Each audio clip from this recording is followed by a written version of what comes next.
Assalamualaikum warahmatullahi wabarakatuh.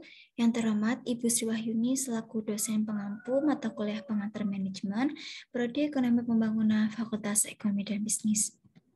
Sebelumnya, izinkan saya memperkenalkan diri. Nama saya Sylvia Moramadrim dengan nomor induk mahasiswa 21.146, kelas B, Prodi Ekonomi Pembangunan Fakultas Ekonomi dan Bisnis. Di sini, saya akan mempresentasikan hasil kerja saya, yaitu meresum buku yang berjudul Management Handbook. Dalam buku ini, saya meresum 3 bab, diantaranya Leadership, Managing People, dan Decision Making. Bab 2, Leader atau Pemimpin. Pemimpin. Ada banyak definisi kepemimpinan, tetapi semuanya mengacu pada konsep dan karakteristik umum, kepercayaan diri, keterampilan komunikasi dan orang, kreativitas, integritas, keberanian, kecerdasan politik, kasih sayang, dan kerendahan hati. Namun, kepemimpinan sering dikacaukan dengan manajemen. Keduanya membutuhkan kemampuan untuk membuat orang melakukan sesuatu sehingga organisasi dapat mencapai tujuannya. Tetapi sementara manajemen mengawasi di sini dan sekarang, kepemimpinan diharapkan membawa visi untuk masa depan dan memimpin di saat krisis. Menjadi seorang pemimpin memerlukan tindakan strategis dan konsisten dalam mendukung visi yang lebih luas untuk organisasi. Kepemimpinan adalah kualitas yang lebih alami bagi beberapa orang daripada yang lain. Tapi tidak ada yang pernah menjadi pemimpin yang sempurna pada hari pertama. Keterampilan kepemimpinan dikembangkan melalui pengalaman dan pelatihan selama bertahun-tahun dan harus ditambahkan ke berbagai alat yang pada akhirnya akan menjadi manajer yang baik. Prinsip dan karakter. Anda bisa menjadi manajer yang baik sekaligus pemimpin yang menginspirasi, mengelola dan memimpin sebagian besar saling melengkapi dengan aktivitas yang sering tumpang tindih. Sementara manajer berurusan dengan kompleksitas dan mengawasi bagian-bagian organisasi, pemimpin berurusan dengan perubahan dan mungkin menantang status quo. Di Perserikatan Bangsa-Bangsa, seperti di banyak organisasi, Anda kemungkinan besar akan diminta untuk menjadi manajer sekaligus pemimpin pada saat yang bersamaan. Adalah manajer yang bijaksana, yang tahu bagaimana dan kapan harus memimpin, dan pemimpin yang luar biasa yang juga tahu bagaimana mengelola. Kemampuan untuk memimpin tidak datang secara alami dengan menunjukkan posisi manajemen senior. Para pemimpin belajar dari pengalaman dan melihat serta mendengarkan dunia di sekitar mereka, baik di dalam maupun di luar organisasi. Ciri-ciri kepribadian yang sering dikaitkan dengan kepemimpinan umumnya terkait dengan kemampuan seseorang untuk mempengaruhi, memotivasi, dan menginspirasi orang lain. Menyusun visi dan memotivasi orang lain juga membutuhkan penggunaan keterampilan tertentu. Dan sementara Anda mungkin menemukan apa yang disebut pemimpin alami. Banyak dari keterampilan ini dapat dipelajari dan dikembangkan. Elemen-elemen berikut membentuk profil seorang pemimpin yang efektif. Visioner. Pemimpin yang efektif mampu menyusun visi untuk bergerak melampaui status quo. Visi yang jelas, fokus, dan mudah dipahami, meskipun proses yang diperlukan untuk implementasinya panjang dan rumit. Visi yang baik akan memberikan rasa nilai dan arah bersama untuk meyakinkan orang-orang yang enggan bahwa mereka pada akhirnya akan mendapat manfaat dari perubahan yang akan dibawa oleh visi tersebut ke dalam kehidupan profesional mereka. Mengartikulasikan visi membantu menentukan seperti apa hasil yang diinginkan. Visi ideal menggambarkan hasil yang diinginkan dalam istilah yang sederhana, menarik bagi nilai-nilai inti organisasi, dan memiliki manfaat yang jelas bagi mereka yang terlibat di dalam organisasi dan di luarnya. Komunikator dan pendengar. Pendengar adalah landasan komunikasi. Itu memungkinkan Anda untuk memperoleh pengetahuan, memahami tantangan, dan membaca niat orang.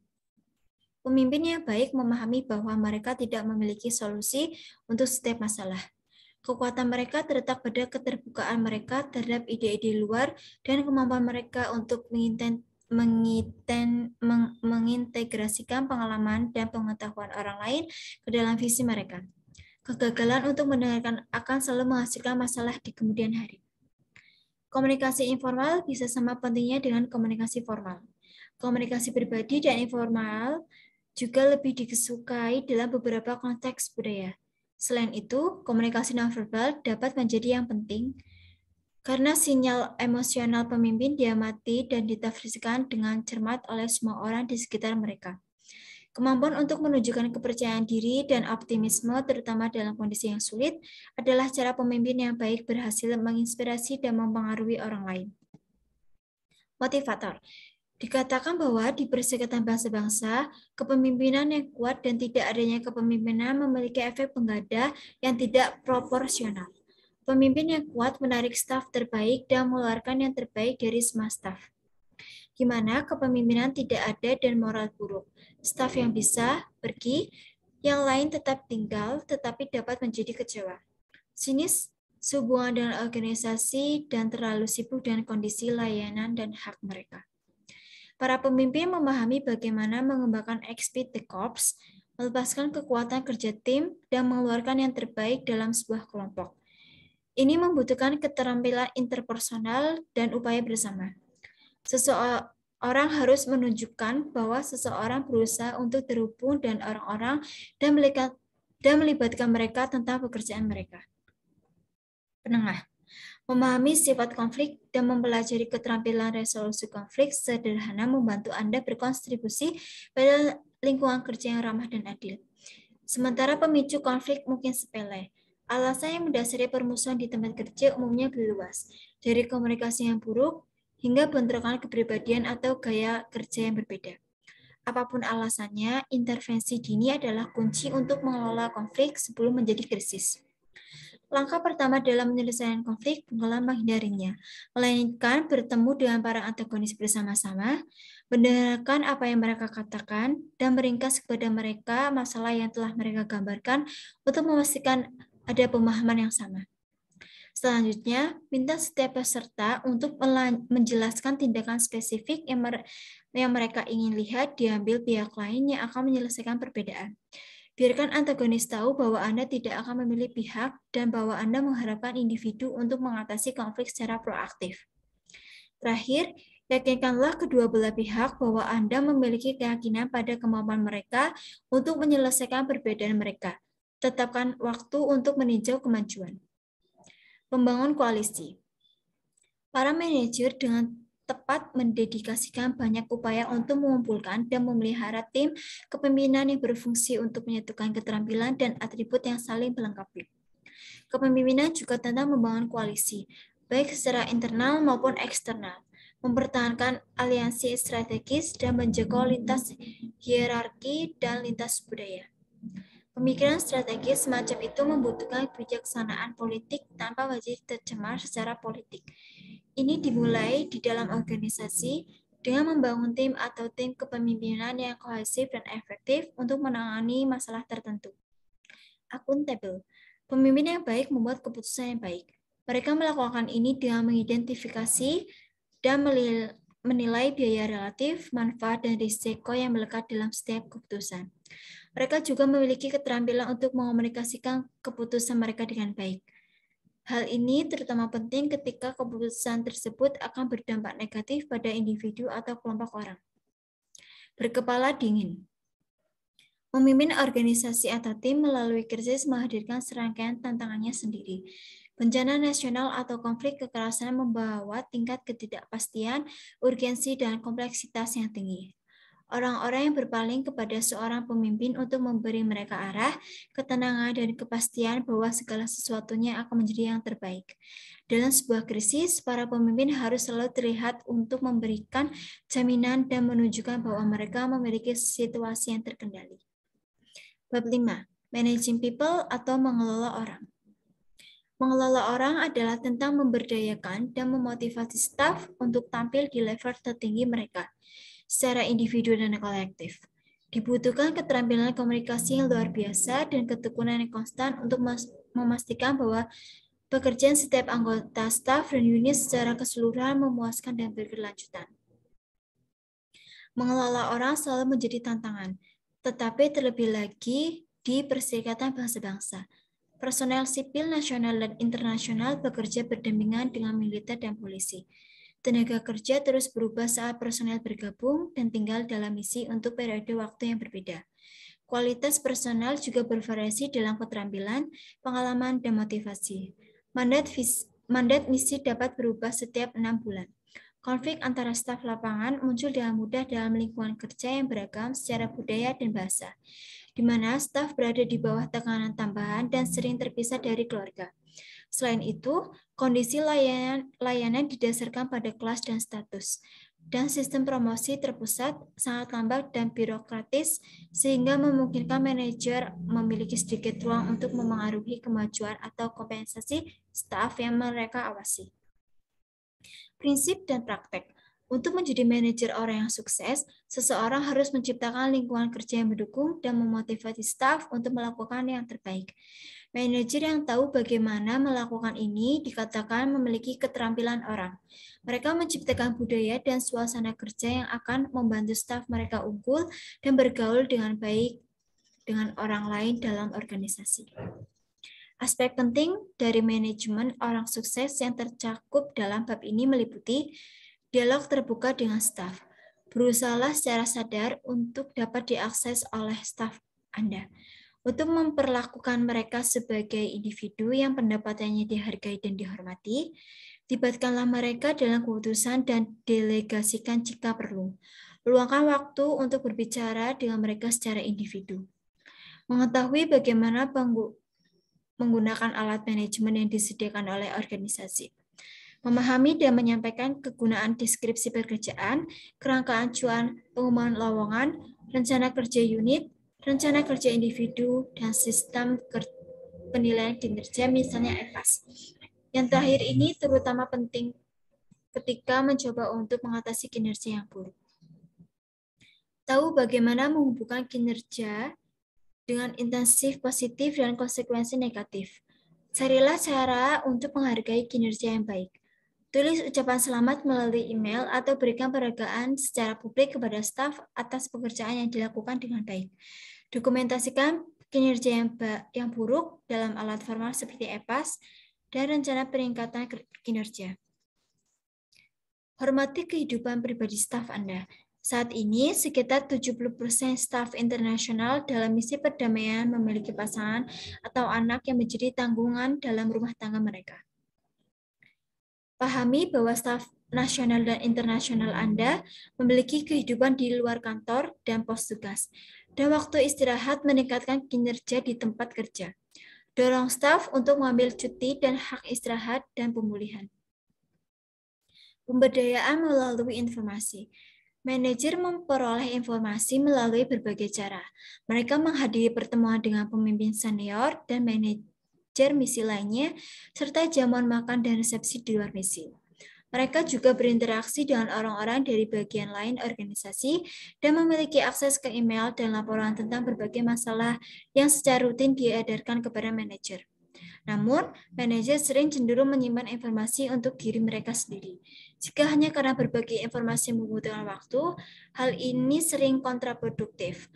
Penimbunan informasi menciptakan suasana ketidakpercayaan dan ketidakpastian yang menghambat kinerja yang baik. Sistem penilaian kinerja. Tujuan dari alat manajemen kinerja adalah untuk mengenali orang yang berkinerja baik, untuk mempertahankan mereka dalam organisasi, dan untuk memfasilitasi promosi mereka. Manajemen kinerja juga merupakan alat yang berharga, tetapi kurang digunakan.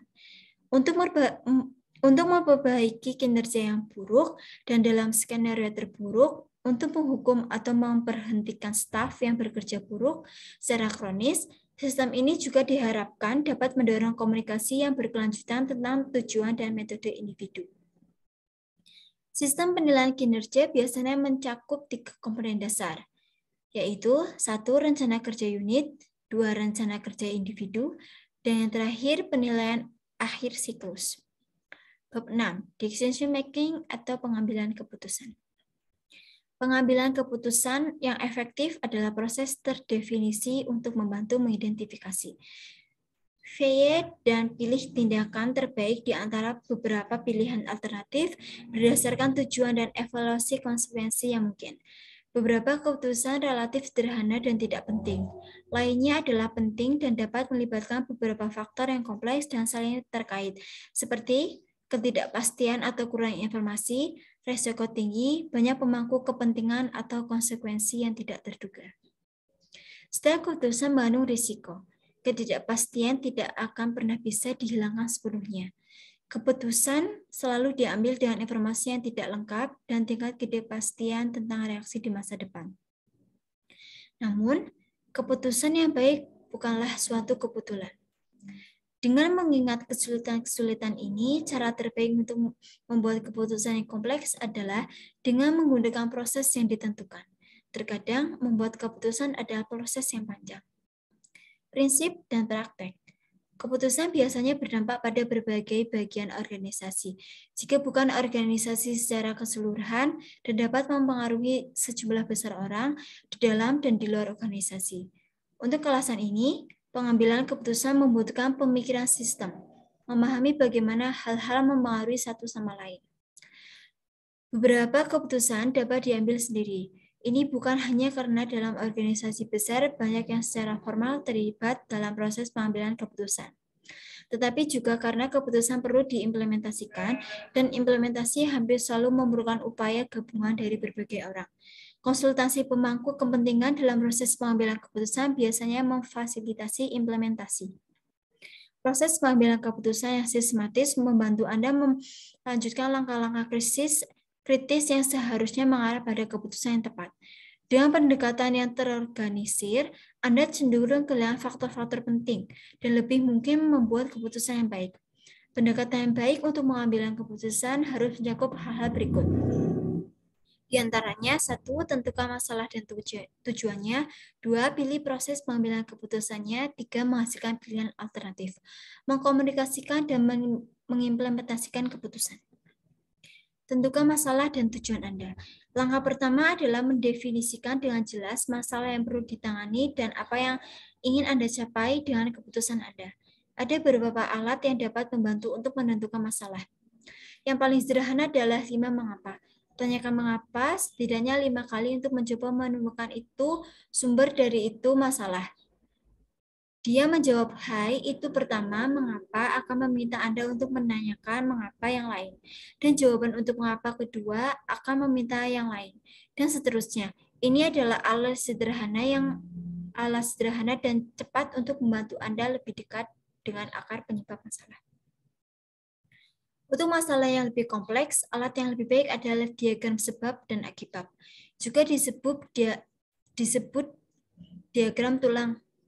Jika Anda berada dalam kelompok, ini adalah alat yang berguna untuk menangkap hasil brainstorming.